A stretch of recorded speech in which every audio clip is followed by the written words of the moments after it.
Well, all right, everyone. Happy Wednesday. It's digital host A.J. Wuest here, welcoming you back to Before the Four.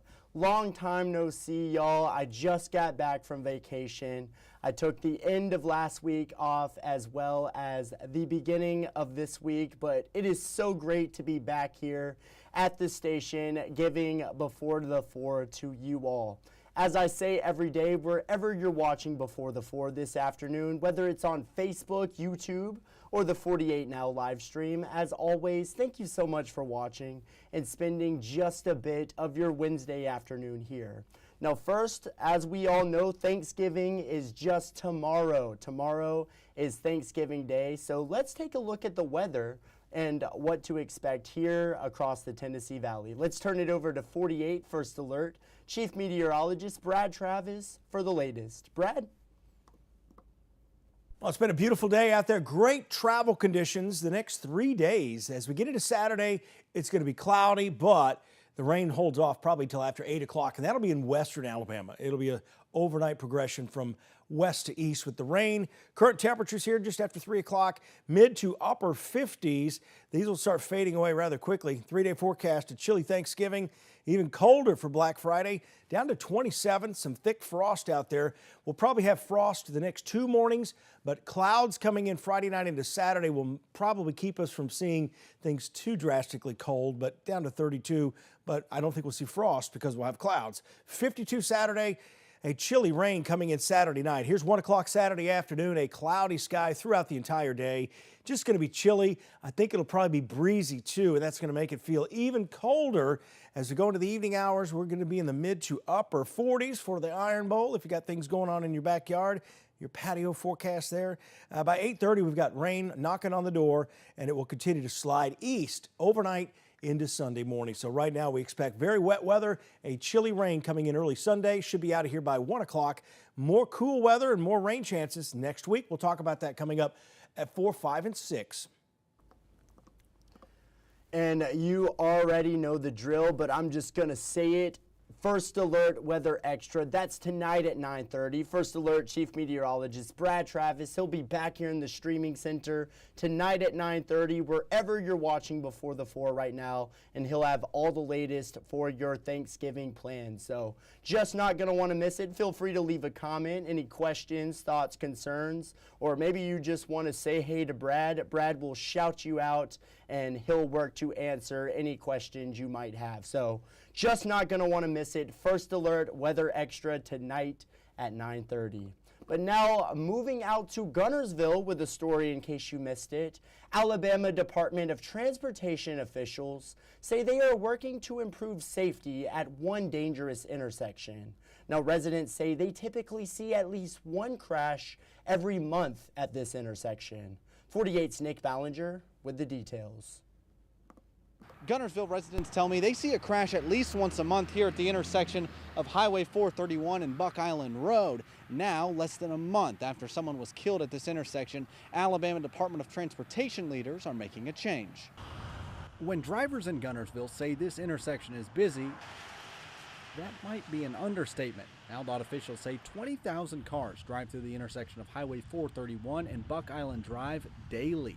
And there's a disheartening trend. We've had more crashes in the last month or two than we typically see in a year at this intersection. It's been the site of multiple deadly wrecks, including one as recent as last month that killed a 69-year-old woman. And just in the 10 minutes I was there, 2 cars just barely missing each other. You've got a lot of people changing lanes right there, coming out. There's just a lot of motion. Denise Stanton was one of many residents packed into a standing room only crowd to share their concerns with AlDOT leaders. It's where this new plan was unveiled for the installation of an R-cut intersection to increase safety, prohibiting left turns from Buck Island Drive and creating 2 designated U-turn lanes along 431. I think it's a good start to try to save lives, because at the end of the day, that's the most important thing, is that we save lives. Though many suggested a traffic light instead, AlDOT officials say this is the safest and most cost-effective option. I appreciate the fact, especially in light of the most recent fatality, that we have something. AlDOT officials tell me this project will only take about 2 to 3 months, so it could be finished by February. In Guntersville, Nick Ballinger, 48 on your side. And now in Huntsville, leaders with UAH College of Nursing recently launched a new program to help communities and families in need receive essential access to health care. The program aims to increase people's life expectancy here in North Alabama. Sarah Grace Kennedy tells us all about it.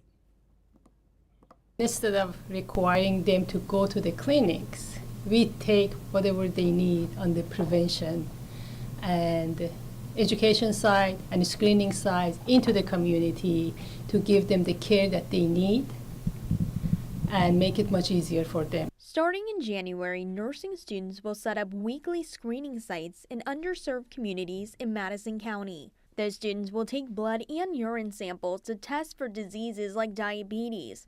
They will also screen for cancer and mental health. Azita Amuri with the College of Nursing tells me that this program will allow residents in these communities to be diagnosed with any diseases much earlier before they escalate. So we are trying to move from sick care, which is our healthcare system in the United States, into the prevention. Right now, Alabama ranks third worst in life expectancy, second worst in veteran suicide deaths and infant outcomes, and last in maternal health outcomes among the 50 U.S. states. Amiri tells me that they are hoping this program will help bridge that gap. To be able to eliminate all these gaps, what we are going to do is to bring the healthcare into the communities, into the neighborhoods. She also tells me that the success of the program could be good for the rest of the state as well. We'll be able to sit down and talk to the policymaker and say that, okay, neighborhood nursing is a good model, is an example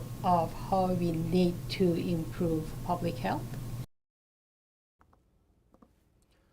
Now with that, we're going to take a short break, but coming up, talking a little sports here in the Tennessee Valley, featuring the Boaz girls flag football team and a story on a service dog that could make a huge impact on one family in Meridianville.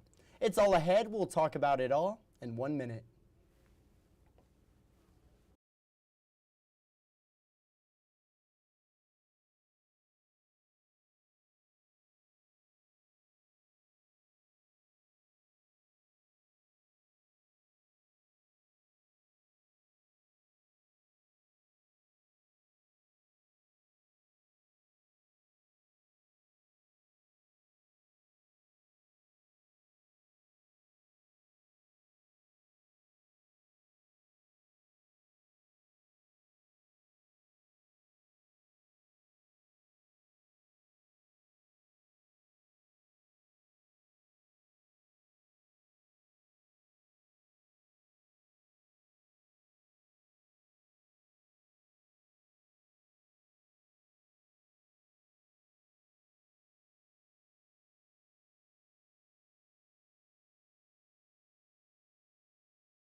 All right, break is over, y'all. Hello, everyone, and welcome back to Before the Four.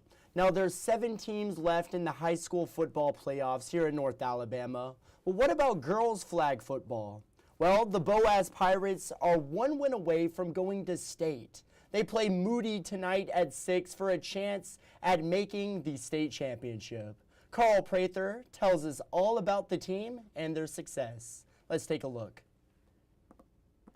We have 7 high school football teams still in the hunt for state championship game berths. So one of those teams could make a little history in girls flag football.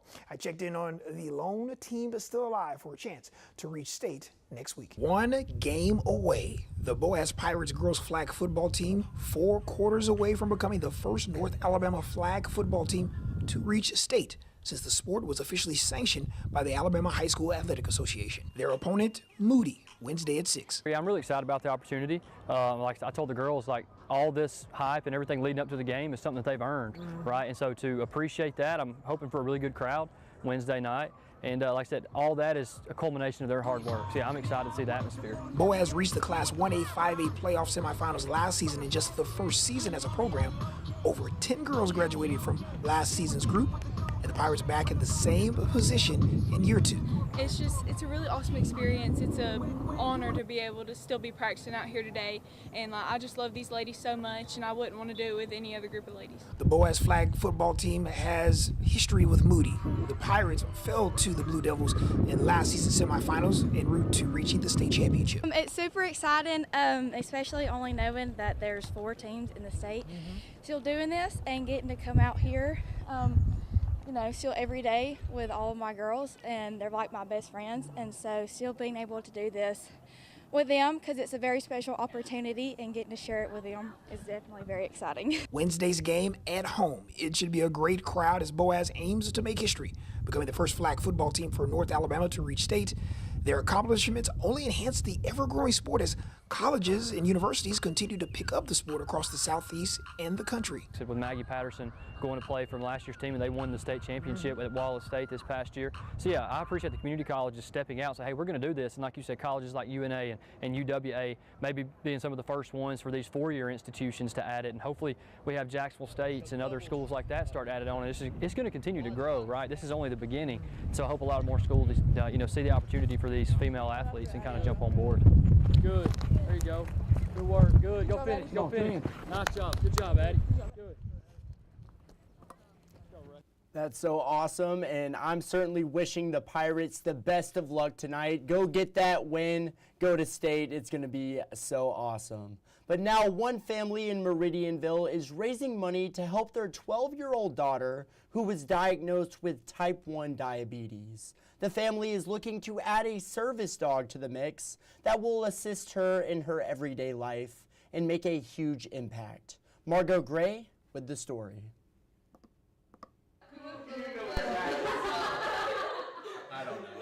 She is the quiet life of the party. Or maybe the whole party. But family life for the Halls was turned upside down for their vibrant 12-year-old Vivian 4 years ago. We took her in thinking that she had a severe case of COVID, and she was diagnosed with type 1 diabetes. Her blood sugar was almost 1,000, and normal ranges between 80 and 120. They were able to get things under control, but it was a shift for all of us. Now shifting to a life of survival with no days off. The needles, the insulin, blood glucose monitoring, a change in eating habits. She has been so brave and strong. Being in school, even for Vivian, it can be a scary place because not everyone, hardly anyone has this. Especially like when she has a pump, and if it goes off in class, then she gets the looks and she gets the stares. Now Vivian's family wants to call in reinforcements to help, like a diabetic alert dog. The amazing thing about service dogs is they are able to sense high blood sugars and low blood sugars 20 to 30 minutes before even the most modern technology is able to do that. They are amazing, and that's why they don't come cheap. The Hall family launched a fundraiser in an effort to get a specially trained service dog that works with type 1 diabetics, and they don't have to look very far. Meet Dylan, the namesake of a Huntsville-based nonprofit, Dylan's Dogs for Diabetes. He quickly learned that these pooches are powerful and wanted to share that with other kids. These dogs give children more autonomy in their own lives because the children are more likely to participate in activities they might not have without the dog. Lillian Cook with D-Cube knows these dogs are lifesavers for the kids and an added layer of protection for the parents. The parents are more comfortable letting their kid be a kid because the dog is there to help them. As Vivian grows up, it's going to give us just all the more peace of mind. And after placing 18 dogs with families, they're ready to add one more. I'm just excited for the dog. Incredible story there, and that was our own Margot Gray reporting. But now let's go into the stories you're just not going to want to miss coming up in our evening newscasts. An attorney in Coleman charged with attempted murder. 48's Callie Neitz will have more details on that coming up. An update on the effort to keep the community safe in Florence. Aria Ponce will have that story. And finally, everything happening here in the Tennessee Valley for Thanksgiving tomorrow. Get all those details, and these are just a few of the stories you're just not going to want to miss coming up in our evening newscasts. And it is about that time, y'all. It is time for Facebook fun. In our 48 Facebook question today, we got to keep it festive. What is your favorite Thanksgiving dish? And let me just say, it would be easier for me to name the dishes that I do not like rather than the ones I especially like, because Thanksgiving is one of my favorite holidays. You definitely get to eat, you get to watch some football. It's just a great day all around. I love Thanksgiving so much. All great food, the dressing, the turkey, the sweet potato pie, the pumpkin pie. Yeah, as you can tell, it's one of my favorite holidays. But let's see what you all had to say. What is your favorite Thanksgiving dish? And let's take a look. All of it. Angela, me and you are on the same page. There is not a lot of Thanksgiving dishes I will not eat. Love it all. Tacos, that's an interesting choice there from Joe Vega, but it's a great choice. I love tacos. I could eat some tacos on Thanksgiving. Might not be a traditional Thanksgiving food, but still a good food. Heather said sweet potato casserole. 100%. Oh my goodness, I love me some sweet potato casserole. Stacy said dressing and sweet potato casserole. Dressing, a very popular choice today from you all, it looks like. A lot of people said dressing. Cornbread dressing, a little bit of a mix-up of dressings. Thank you, Sherry. Anything that's not Thanksgiving food. Interesting, Michelle Parker. Not a fan of the traditional Thanksgiving foods, but you know, that's all right. Nothing wrong with that. Kawana said chicken dressing. Love me some chicken. I love all dressings. It doesn't even matter if it's chicken, if it's cornbread dressing. I'll eat it all, honestly. Then Donna said turkey, the OG, the classic. Gotta have that turkey. I know some people, some families also have ham, honey-baked ham on Thanksgiving, but I think I'm gravitating more towards the turkey. Love me some turkey. And it looks like these are not the comments we want to play out. Cleaning toilets, I would not want to do that on Thanksgiving, let me tell you. Ironing, I think these were the comments from last week's Before the Four question on what's a chore you dislike doing the most. And I dislike doing all those, would not want to do any of those chores on Thanksgiving, let me tell you. Thanksgiving's a day to be thankful, to eat, to watch some football, and just relax. Have a great time.